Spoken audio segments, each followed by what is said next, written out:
welcome to this explainer. Look, if you glance at the political landscape right now, it is incredibly easy to just feel this overwhelming sense of despair, right? But today, we're actually going to dive into the eerily familiar political chaos of the modern world and, believe it or not, use the collapse of the world's very first democracy to find some much-needed clarity. By the end of our time together, you'll see exactly how ancient history gives us this ultimate survival toolkit for our modern era.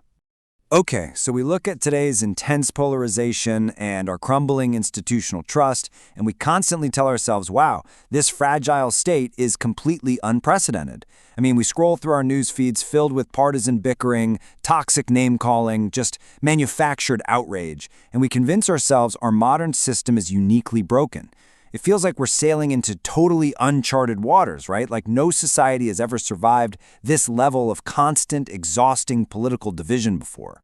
But I want to ask you a really crucial question right up front. What if this exact same political nightmare played out over 2,000 years ago, and we're actually just repeating the exact same mistakes?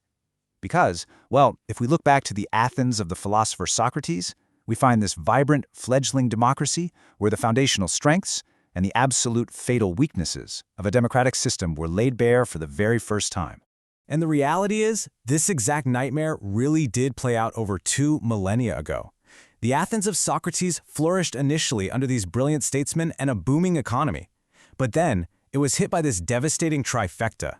We're talking a massive, protracted war, a horrific pandemic, and extreme political fracturing that basically obliterated public trust. The unthinkable happened. Their foundational belief in government was shaken to its core, leading to a vicious split between factions that just fought bitterly and destructively for absolute control. Now, the Peloponnesian War didn't just last a couple of years. It engulfed the entire Mediterranean and pushed citizens to their absolute psychological limits for 27 years. Just imagine that. An entire generation born and raised under this dark cloud of existential threat, daily chaos, and severe societal strain. I mean, that level of prolonged, agonizing stress, that is exactly what causes complex systems, and honestly, the minds of the human beings living inside them, to just finally snap. So under the crushing weight of this nearly 3-decade war, the political and legal systems of Athens began to buckle. And this paved the way for a really dangerous new breed of leader, the demagogue. These were politicians who figured out they didn't actually need the best policies to win, they just needed to pander to human weaknesses. They weaponized greed, fear, anger, deliberately exploiting the darkest corners of human emotion to manipulate the masses and swing votes their way. And here's the thing, these demagogues didn't act alone. They were aided by sophists. Think of them as the ancient world's ruthless political consultants, or, PR spin doctors. They grew staggeringly wealthy by teaching politicians the dark art of persuasion.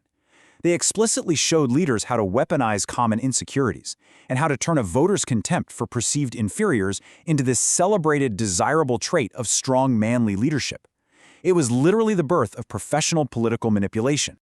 The tragedy of this whole shift is probably best seen in the leaders themselves. For decades, Athens had enjoyed the steady hand of a moderate statesman named Pericles. He was a leader who consistently appealed to the absolute best in his people, but his successor, a guy named Cleon, exact opposite. Cleon was a radical, populist firebrand who realized that steady governance was, well, boring. He saw that raw, unbridled outrage was the fastest possible path to absolute power. He appealed to their absolute worst. Cleon turned the serious business of governance into a cheap, emotionally charged reality show. He would literally run back and forth on the debate stage, screaming insults at his opponents, hitching up his robes and violently slapping his thigh for dramatic effect, just to rile up the crowd. And here is the truly dangerous part. The public absolutely ate it up. They gladly traded steady, thoughtful leadership for pure, toxic, high-adrenaline entertainment. But beneath that highly entertaining spectacle was a terrifying reality. Cleon used the chaos of the ongoing war as a massive smokescreen to enrich himself. He extorted money, he happily accepted bribes, and he demanded that Athens rule her empire entirely by fear. He aggressively convinced the public that if they didn't ruthlessly punish their enemies, those enemies would surely destroy them. So all that theatrical outrage? It was just a cover for deep-seated corruption and a ruthless power grab. This manipulation actually reached a horrifying climax when the city of Mytilene revolted against Athens.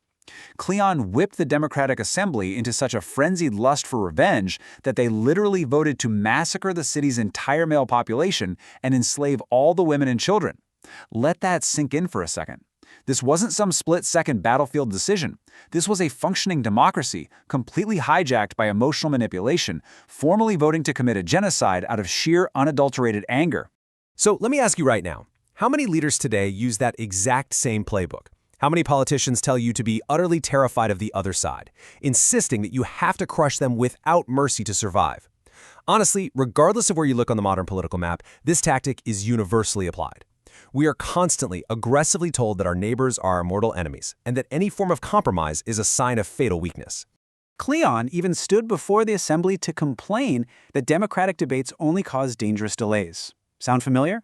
Like a lot of modern leaders claiming to cut the red tape or drain the swamp, he projected his own corruption onto his enemies and insisted the system itself was broken. He actually convinced a democracy that the very mechanisms of democracy, like debate, compromise, careful lawmaking, were destroying them, and that they desperately needed a strong, unyielding leader like him to save the day. The ultimate danger here is that once the public falls completely under the spell of a demagogue, rule by the people quickly morphs into tyranny in disguise. Sure, the citizens might still be casting their votes, and the institutions might basically look the same, but the minds of the voters have been completely captured. They're no longer acting as free, reasoning individuals assessing facts. They're acting as a synchronized, emotional mob being steered by a highly manipulative pilot. Okay, so how do we stop this from happening to us? Well, we have to look to the philosopher Socrates. He watched this exact decay unfold in real time and saw right through all that theatrical yelling and thigh-slapping. Socrates realized the greatest threat to a free society wasn't external armies or foreign influence, it was internal, emotional manipulation. He saw exactly how easily Cleon concealed his blatant corruption by constantly appealing to emotion rather than logical reason. Crucially, Socrates didn't take partisan sides. His main concern was simply whether those in power actually possessed true wisdom and virtue. He proved that the ultimate defense against a demagogue isn't just writing better policies, it's building better minds. You simply cannot legislate away corruption, right? And you can't write a perfect law to stop someone from lying.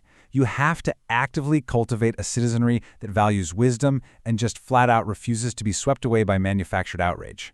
And this brings us to a huge turning point. The very next morning, as the horror of what they had just voted for dawned on them, a moderate citizen stepped forward in the assembly. He bravely stood up against this massive tidal wave of popular outrage and appealed to reason with some literal life-saving advice, pointing out that Cleon was simply fear-mongering. He reminded the citizens of Athens that the two things most opposed to good counsel are haste and anger, and that their hasty decision was a catastrophic mistake. Because of that single powerful appeal to logic over emotion, the assembly voted by a hair's breadth to reverse the massacre. What followed is honestly one of the most incredible moments in ancient history. A second ship was immediately dispatched, its oarsmen literally racing through the night, eating and sleeping at their oars in a desperate sprint to catch the first ship. And they arrived just at the very last possible second to stop the execution. A society chose reason over bloodlust just in time. Now think about your own media consumption right now. Are the pundits, the algorithms, the politicians you listen to appealing to your virtue and logic, or are they deliberately trying to trigger your fear and anger? Just like the sophists of ancient Athens, there is a massive industry today entirely dedicated to keeping you in a state of perpetual panic. Because a panicked mind isn't just highly profitable, it's incredibly easy to control. The struggles of Athenian democracy are a glaring, undeniable warning about our own system's vulnerability, but they also hand us the Socratic toolkit. We absolutely must demand rational debate, refuse to let our emotions be hijacked, and recognize when our anxieties are being weaponized for someone else's power. We have to stop falling for the theatrical reality show of modern politics and demand actual wisdom, both from our leaders and, honestly, most importantly, from ourselves. I'll leave you with this provocative thought as we wrap up this explainer. The ability to reason well is our absolute best defense against the rhetoric tearing us apart. So, how will you build a bulletproof mind and protect yourself from political manipulation today? Take a hard, honest look at the information you consume this week. Channel your inner Socrates, and I will see you in the next one.